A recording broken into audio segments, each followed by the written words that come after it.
Hello, welcome back to everyone that's tuned into the channel, American Ultra Stock. Here we are, Braden and I. It's been a while, but a lot of soccer has happened. We held on to the stock watch to watch how the Fulham boys would have done, and it was an eventful game for Jedi at least. But yeah, here we are to give our picks for the players whose stocks went up or down based on their performances over the weekend. There was a lot of action, a lot of players in action over the weekend, so it was really nice to see some new faces pop around as well. Raiden, straight off the bat, who's your first pick for stocks up? Yeah, we waited an extra day for the Fulham game, and Jedi almost made my list, but he kind of got cooked for Wolves' first goal. Very, very poor defending. I think he's been spending too much time with Dest, all the attacking threat he's been doing lately, and very bad defending. But I'm going to go for Maximilian Dietz, one of my favorite young center backs we have. Not that we have that many, to be honest, but definitely the best of the very limited bunch. His fourth consecutive clean sheet for Greuther Fürth as they move up into fifth place, looking to get back in the Bundesliga after I think they were relegated last season, I believe, or maybe it was the season before. And I think he's been one of their best players throughout this push, and he's definitely proving himself in a league that is very difficult. It's the second division, but we can't discredit players just because of the leagues they play in. I mean, we've got several players on the radar who are playing in second divisions all over Europe, playing in MLS. And honestly, I think most of our center backs have been pretty poor this season. I'm not saying Dietz is a first-team contender just yet. I think we still need to see a little bit more from him. But the way he's been going and the way the rest of our center backs have been playing, I think honestly, he's a contender for 2026, and I think the Olympics this coming summer is going to be huge for him to really put himself on the map for the majority of our fan base. Yeah, I felt like he didn't do too well, to be honest, with the Olympic squad. But I'll be honest, the Olympic squad looks a little bit shaky right now, at least from the limited time that we get to see them.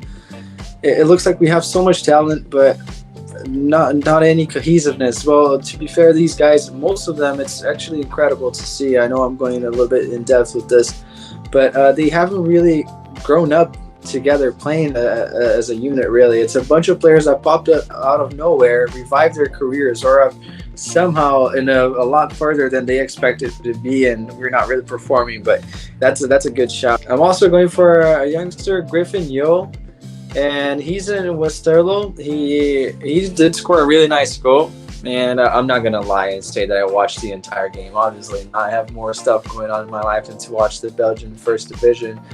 But he did have really good moments. At every highlight, he was involved. And honestly, I'm gonna say, not saying anything in regards to main squad. That's a far fetched, especially with our newfound striker depth. But for the Olympic team, I'll say that spot's up for grabs. If Pepe's not going to play in the Olympics, it really is up for grabs. So you have guys like Maguire, and I mean, there really isn't that clear option at the 9. I feel like we might even play with a false 9. But the fact that he got a nice goal, notorious goal for Westerlo over the weekend, definitely puts his stocks up, because I simply forgot he existed before. So for me, he gets a stock up.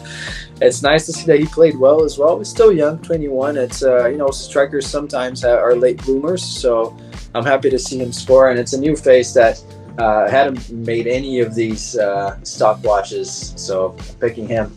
Now, who's the first one to get a stock down, Braden? My first stock down player is going to be Sam Vines, and obviously he's been out injured for a while. It's not due to anything he's done, because he's just been injured. There's nothing he can do.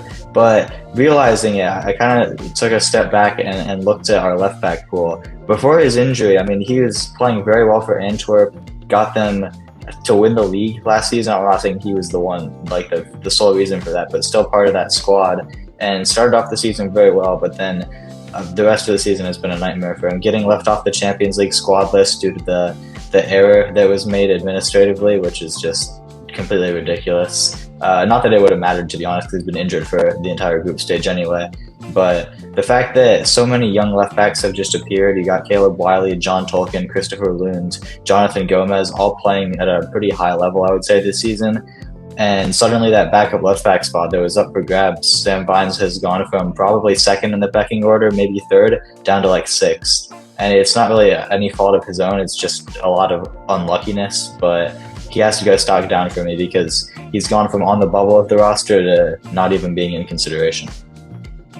That's true. I think it was so detrimental to his season, the fact that he didn't get to be involved with the Champions League. I mean, ridiculous error, really, early on.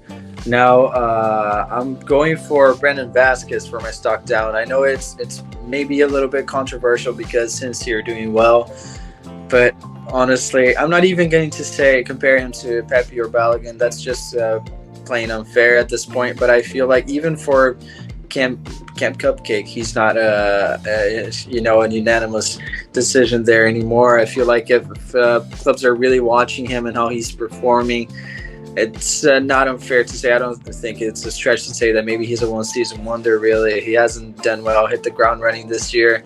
And I just know for a fact that if his name was Jesus Ferreira playing the way that he is, he would be getting a lot more hate. So it's a difficult one, but I have to say, for me, Brendan Vasquez gets a stock down. Overall, in these big games, I don't think that even his hold-up play is not really showing. So I don't think he's having the effect that he wished he could, and I think his stock goes down. I can't see him getting that big transfer in January, to be honest. Now, over to you, Braden. Who's the next player to make the stock up list? Yeah, you see players like Ferreira and even Duncan Maguire outperforming him in MLS. It's a bit concerning, especially since he is on arguably the best team in the league. By the way, that goal was offside. They should not be through. I'm just going to say that as a Union fan. I had to get that in here. But moving on to my next stock up player, and I think there's going to be a little bit of a theme for my next two stock ups. It's a similar situation for both of them. The first one's going to be Malik Tillman, and it's a player who, under Greg in the last window, let's be honest, he was the worst player on the field in the first leg against Trinidad and Tobago. Rightly so, lost his starting spot for the second leg. If he started, I mean, we lost, obviously. I mean, there's a lot of things that we could talk about that game, but him starting wouldn't have made a difference, let's be honest. He was invisible in the first leg, would have been the same in the second. But at club level with PSV, he's been very, very good this season, and he picks it up again with an assist, a very, very good assist. This week, PSV remained perfect in the Eredivisie, not beating the Farmers League allegations, unfortunately, but it's still impressive to see, and they're performing in the Champions League as well. They're currently second in their group. They have a big game coming this week against Sevilla, I believe, but I mean, they've been having a very, very good season, and Tillman's been a big part of that. Him and Dest have been integral to their success, and I think it just shows that the talent is there for the USMNT. The system is probably letting down several players. Yeah, that's a good pick. Now, for the next player, I'm also going for a youngster. We're picking, I think the age average has never been so low. I'm going for Pukstas, back from injury a while ago. Gets a nice goal, renews his contract, so really good week for him overall. Really nice goal as well. He's such a good player. I don't think that, luckily to him, maybe it's not luckily to us, but it goes to show that the Olympic team has missed him. We haven't really performed at the highest level. We haven't done well against I'll be fair, USSF has done a good job at getting good preparation games there. But that spot in the midfield, even though we say it's such an array of talent, it's still not. No, I think everyone's spot's still up for grabs. So Pukstas gets a stock up, also for the way that he was missed during the camp. Now, who's the next guy to get a stock down, Braden? Yeah, I thought it was interesting that Pukstas wasn't included in the Olympic team. I know he just came back from injury, so a bit of a precaution. Makes a little bit of sense, but honestly, considering the group, players like Aiden Morris and Cole Bassett, I mean, I love Cole Bassett as much as the next guy, but if you've been watching this series consistently, I've been praising him in a couple of episodes, but realistically, Pukstas is levels clear of both of those players, and some of the other ones as well. I think he's much better than Kramaski as well, for example. So I think he could really be a big part of this Olympic team, and I'm praying he's in the next team, because with the results we saw from the last team, I mean, we need some major changes. But moving on to another player who hasn't been doing too well, and another part of the Olympic team, actually, it's Taylor Booth. I think we mentioned it a little bit in a past episode, at least I did, about how his season hasn't exactly been going to plan, and it just keeps getting worse. An unused substitute now, completely dropped out of the starting 11, after you could argue last year was probably the first name on the team sheet for them. He was so good, had rumors of a big move. I'm so glad he didn't make that move, because, oh my God, it would have blown up in his face so much. The links to Man United, oh my God. Don't even get me started on that. can't even keep his place for Utrecht now. Obviously, he's been unlucky with the injury, and I understand it takes time to come back from that long of a spell of absence, but there's no excuse for how poorly he's been playing. And like we said, PSV are walking this league. And if you got Malik Tillman performing, Booth should be at a similar level. And he's just not putting out anything. And that's led to him getting benched and not even coming off the bench for a team that is in the relegation battle. Yeah, that's a fair pick, honestly. And I'm going for another creative youngster who had, honestly, this one I'm going to get a lot of hate. I'm going to pick Gio Reyna with a stock down. Honestly, I failed to see any sort of factual evidence that he should be getting more playing time with Dortmund with the amount of minutes that he gets. I don't think he really earns his spot there, man. And we see at times he's very nonchalant. That's the way that he plays. And I love Gio, but I came to the conclusion that he's just a good player. He's going to be a good player, and maybe he'll become a really good player. That's it, really. Nothing out of this world, and I'm going to have to pick him because, again, he got minutes and didn't impress at all. Also, the movement, the urgency. Gio, you need to play with more fire, with more blood in your eyes. Sangue no olho. I don't know how to say it in English, but he really needs to play with more urgency. I feel like, I don't know if I don't want to accuse him of being entitled, but I feel like maybe he could be a little bit harsher on himself, have a little bit more of a critical sense, because he has the talent to do a lot better than he has been doing. That's fair to say. So I'm picking Gio. Now, who's the last guy? Best for last. Who's the last one to get a stock up, Braden? I said there was going to be a theme when I mentioned Malik Tillman, and this player is in the exact same situation as Fuller and Balogun, scoring a very, very Balogun-esque goal against PSG, just makes the run in behind as he was looking to do all game. Great ball through by Takumi Minamino, and just a composed finish against one of the best goalkeepers in the world from Balogun. And despite the early struggles, obviously we remember the 2 penalty misses in one game, he's still been pretty reliable for Monaco for the most part. I think he's around 6 to 8, somewhere around there for the Golden Boot race, and I think for U22 players, he's the leader for the most goals in Ligue 1. I mean, obviously there's questions that how good the league really is, but it's still impressive making a move to a new team and adapting that quickly. And I think, like I said with Tillman, it's a question about the system, because we see the talent is there week in, week out. Last season, he was probably the best performing American in Europe by far. I don't think it was really close. And he hasn't been as good this season, but he's still been very, very good. Definitely our best striker form-wise. But whenever he comes to the USMNT, he just doesn't perform. Outside of the Canada game and the Ghana game, he hasn't had any even decent performances. He's been invisible for most of his tenure since picking us, and I don't think that's on him. There's been a lot of shouts, so maybe Pepe's better, and maybe Pepe is better. I think Pepe's better for the system, but overall, we know Balogun's a much better player, and I think if we played how Balogun wants us to play, I think we could unlock just a whole different gear. Yeah, I feel like I have some controversial opinions on how to make Balogun work for us. When I see goals like this, I think that maybe if we were bunkering like we used to do way back in the day, he would do a lot better for us. I feel like he would. He'd be a focal point in the attack, runs are behind, trying to maximize from counters. But we evolved as a team. I don't know. That's a topic for another video. But my last player to get the stock up, I'm going to have to pick him. I already picked him at least twice this season, but how can I not pick Tanner the Tank Tasman? What a game. What a game. Nice goal. I'm going to make this goal sound a lot better than it was. A screamer from the 30 yards out. He scores from outside the box, but no, it was an easy goal, but still, he was part of the build-up. He was the one that got the tackle in to start the attack. Body was really bad, by the way, but regardless, we'll take it. Tasman scores the goal, then gets an assist, a nice assist as well. And these moments from Tasman make me think that maybe he really isn't a 6, because what really helps him thrive as a defensive midfielder is the fact that Vanoli plays this high line, which makes everyone play so up the pitch and gives him a lot less defensive ability in terms of running, having to cover space, because everyone is so up the pitch, even the way that we mark when we're defending. But he has really does have an eye for a goal and an assist, and what a good season from him. It's so nice that he always finishes the games as the captain too. He's the vice captain / captain, and yeah, I'm gonna have to pick him. last one to get the stock down. Who is it, Braden? So my last stock down is going to be Joe Scally. And honestly, this is a bit of a weird one because I considered putting him in both categories for the first time ever.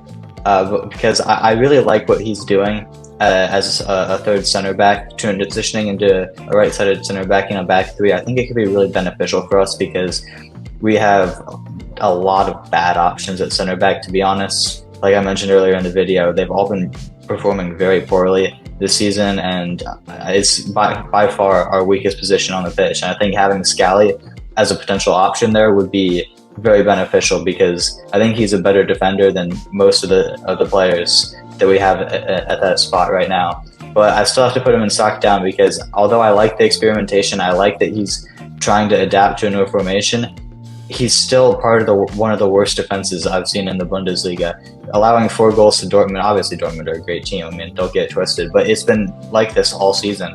I remember one game earlier, I can't remember who it was against, but they went down 3-0 at halftime, pulled him at half, came back and drew 3-3. I don't think he's had the greatest of seasons individually because I don't know what the reason for it is. Maybe it's on him, maybe it's on the coach, maybe it's on the rest of the defense. But to be honest, it's a little bit concerning for me because it's similar to last season where he was kind of so-so for most of the season, got benched, got his spot back, got benched again, was kind of in and out of the lineup, and I think he's kind of been the same this season. He's been benched a couple of times. We saw him come off the bench and score an absolute laser, and he got his spot back, but I don't think he's been showing the development that we would want. But I do want to praise the transition to a back three because I think if we are going to try that, and a lot of USMNT fans have been wanting us to try that, I think having a fullback similar to Reggie Cannon, but obviously a lot better, who can actually slot in that role instead of having to use Miles Robinson or Carter Vickers as the third center back would be very beneficial. Definitely would. I don't know how flexible Greg is with anything, but it definitely is a sort of a stock up, stock down situation. I think that Mönchengladbach as a whole has been really messy this season. Well, for the past couple of seasons, actually, we tend to look only at Scally, but they are a messy club. I'm going to pick the last player with the stock down, another fullback, Serginho Dest. And it's not only for the national team what happened over the break. I feel like a lot of people have already talked about it. I feel like there's not much to talk about. Everyone can have a consensus on it, really. There's not much for discussion, really. It's just straight to the point where it was ridiculous. But the fact that he's always playing as a left back, it really concerns me because I don't think that his future is there at all. And I don't think his future is defending at all. I feel like at some point it's bound to happen. He's going to become a winger, really. No one has a problem with him going forward. Everyone has a problem with him defending. He's playing inverted. We saw how that was at the top level against Germany. Got picked apart. And it's not really up to him, but I feel like that's where he's going to be playing. He's going to be playing left back. And I don't think that for the long term, I know that this is a good short term. It is a good decision for him to go to PSV. For once, it's a nice career choice, but I really don't think that just playing as a left back is going to do him any favors. So he gets a stock down for me because long term, I'm a little bit concerned. But regardless, it was a good choice to at least try to revive his career. It is happening. So that's my pick for the last stock down. Now, who are going to be the players in our stock watch for this week, Braden? Who's the main player that you're going to be watching closely, and who's the underground pick that you're going for? I don't know if I'm allowed to do this, but from the main player, I just want to pick all of the PSV guys because I think this coming game against Sevilla in the Champions League is the most important game of their season so far. They're currently in second in their group, but the next couple of games, Sevilla and Arsenal, is very tough. And I think if they can't walk out of this game with a result, they're probably screwed. We'll see how Lens do in their matchup, but I don't think they have any hope of getting out of the group if they can't get a result here. So I think this will truly decide their Champions League fate. Honestly, I'm kind of hoping they finish third because I think they would have a chance to challenge for the Europa League this season. I think they're that good of a team. In the Champions League, I think they'd probably just be a round of 16 exit, to be honest. It depends on the draw, obviously. Maybe they could win one knockout game, but I think the Europa League, trying to challenge for a trophy, trying to win 2, maybe even 3 trophies this season would be beneficial. So all 3 of them. I know Pepe hasn't had the biggest of roles, but off the bench, he could provide a spark. Dest obviously has been very good, even though he's playing out of position. Tillman's been good. We'll see if he gets the start. So I think all 3 of them, it's the most important game of the season. And for my sleeper candidate, I'm going to pick Julian Green. He's a guy who gets a lot of hate, I would say, from USMNT fans for the 2014 World Cup. And kind of that entire German-American group that was brought in, none of them really panned out, to be honest. But I think he's been having a little bit of a career revival this season. He's been so good for Greuther Fürth. Him and Dietz honestly have been two of their best players in their pretty good season, fighting for promotion back to the Bundesliga.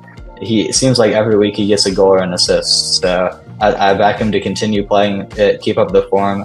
He's not really in consideration for USMNT call-up just yet, but I mean, who knows? We always have people injured, so maybe he's worth a look in. I haven't really been impressed with Luca de la Torre recently, to be honest. He kind of just stands there and does nothing.